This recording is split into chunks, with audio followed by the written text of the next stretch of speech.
This week on What to Watch, football gets another chance to come home as Ted Lasso takes the pitch for season 2. Howdy, y'all. Then, by the power of Grayskull, Kevin Smith resurrects He-Man and friends in Masters of the Universe Revelation. Still know the tune? Plus, Henry Golding stars as the chattiest Snake Eyes to date. I'm in trouble. Land your suborbital spacecraft safely because it's time for What to Watch. At last, M&M's mix, all together in one bag. Hi everyone, and welcome to Entertainment Weekly's What to Watch, the show where EW staff help you solve your viewing dilemmas. I'm your host, Gerrad Hall, and hosting little pretend opening ceremonies in their own living rooms with me are Associate Editor Derek Lawrence, Digital News Writer Nick Romano, and Editor-in-Chief Mary Margaret. Welcome everyone, how are you? Good. Better that we're all here together. So excited for this. I know, right? Well, y'all, everyone's favorite football coach, Ted Lasso, is finally back, and you can call me the Pointer Sisters because I'm so excited.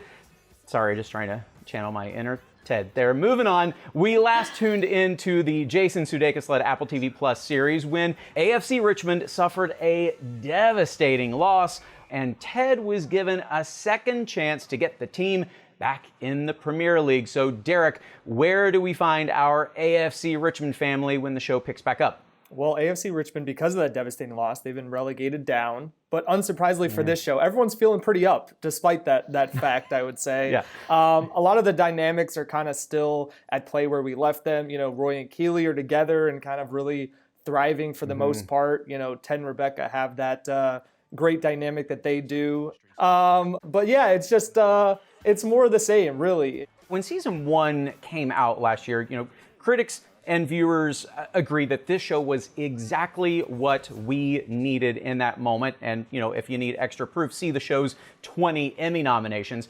Do you anticipate the Lasso special will have the same effect on audiences this time around? I pose that to both you, Derek, and Mary Margaret.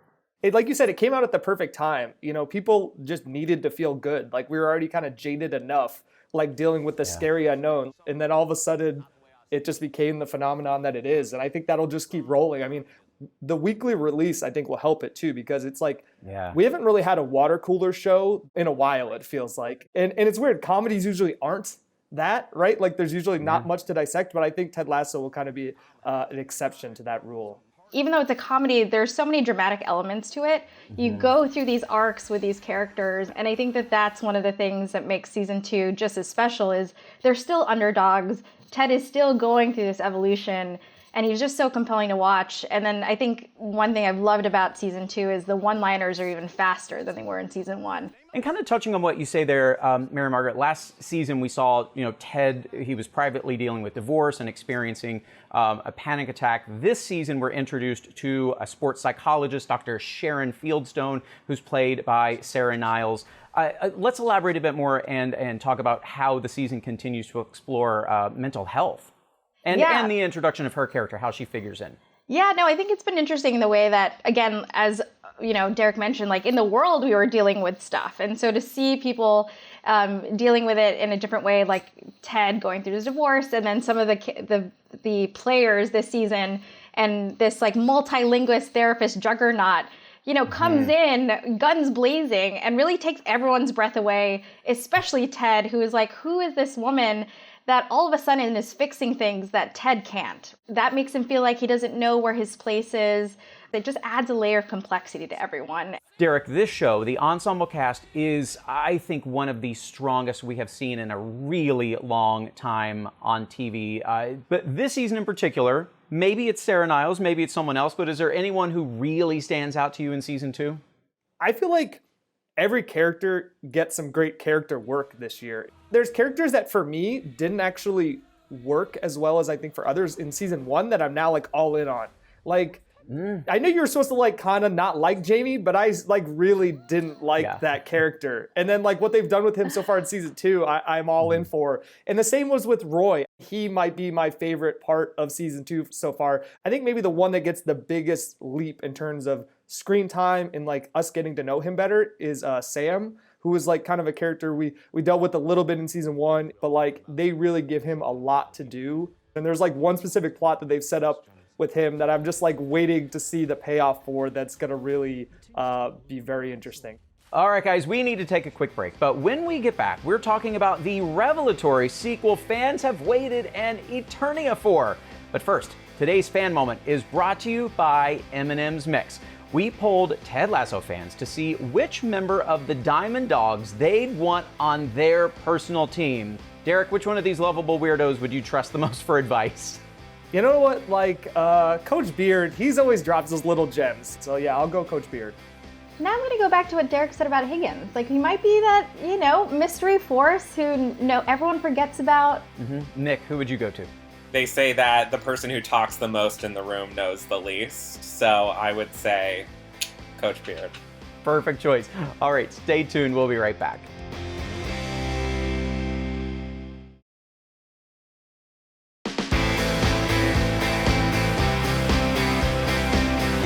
Welcome back.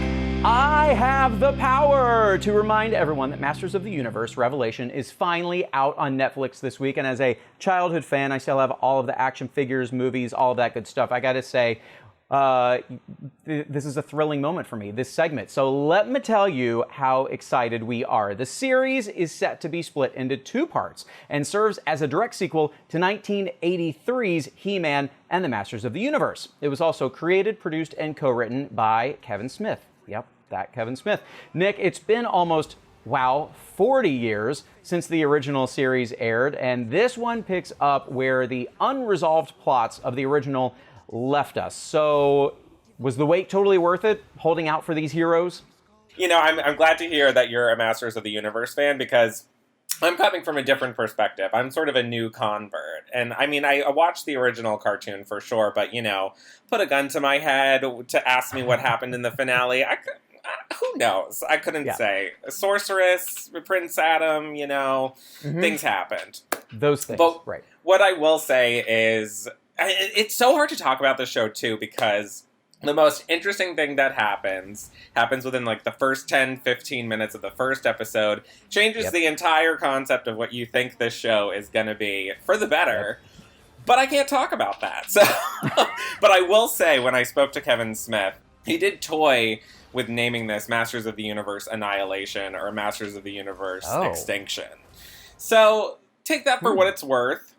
I think it's safe to say that there are sort of world-shattering, world-altering things that are about to happen. Let's talk about He-Man. He is voiced by Chris Wood, who, Chris has been around for a while as a force in the CW, universe. But this kind of feels like a big deal for him. Do you think he does the original He-Man, John Irwin, some justice here? I think he's having so much fun in this role. But I have to say, no offense to Chris Wood, but Sarah Michelle Gellar just steals the show as Teela. She is so surprisingly good. And her husband, Freddie Prinze Jr., obviously, he's done animation in like Star Wars and all of these things. And I was talking with her earlier, and she's definitely like, I kind of stole his voiceover recording studio to do this show. Some other folks worth mentioning, Lena Headey, Alicia Silverstone, Henry Rollins, Justin Long, Harley Quinn Smith, Kevin's daughter, and Mark Hamill. I gotta say, Mark Hamill as Skeletor, pretty A+ casting. Oh my god, it's amazing. I mean, he's voiced the Joker in DC animation for as long as we can think of. And, he's created another sort of unique character that he can add to his roster. You said it, this voice cast is so massive, and it's sort of like a who's who of animation veterans, while also some like pretty major names attached to it. I think one of the sweetest homages, I guess I would say, to the original series is that Alan Oppenheimer, who voiced Skeletor in the original show, is now repurposed in a role of Moss Man, who is this sort of nature spirit who's very much tied to the land of Eternia, and I thought that was just a really fun note to take away from those first few episodes. I gotta say, this week in general with something else coming out feels like a total flashback to my childhood. Of course, He-Man, but also Snake Eyes, G.I. Joe Origins. This film, let's talk about it quickly, starring Henry Golding as Snake Eyes. Do you feel like this movie has maybe some summer blockbuster potential? You know, it definitely has some problems, but, you know, just kind of getting back into the theater and just, like, seeing all the practical effects that it employs, you know, I had a lot of fun with it. And, you know, the practical effects here are, like, they lean in heavy to it. I think there's, like, one sequence in the entire movie, which is sort of this car chase highway scene with motorcycles that's kind of done with a CG background. Everything else is practical stunts, practical fighting, practical swordplay, martial arts. Some of the actors involved are professional martial artists themselves. Andrew Koji, who some people might know from Warrior, which is now on HBO Max. Iko Uwais, the sort of international megastar of the Raid movies. He's in this. And I really appreciated that sort of investment in getting sort of the practical right. All right, guys, that is our show for today. Thanks so much to my guests, Mary Margaret, Nick Romano, and Derek Lawrence, and we will see all of you next week on What to Watch. Believe!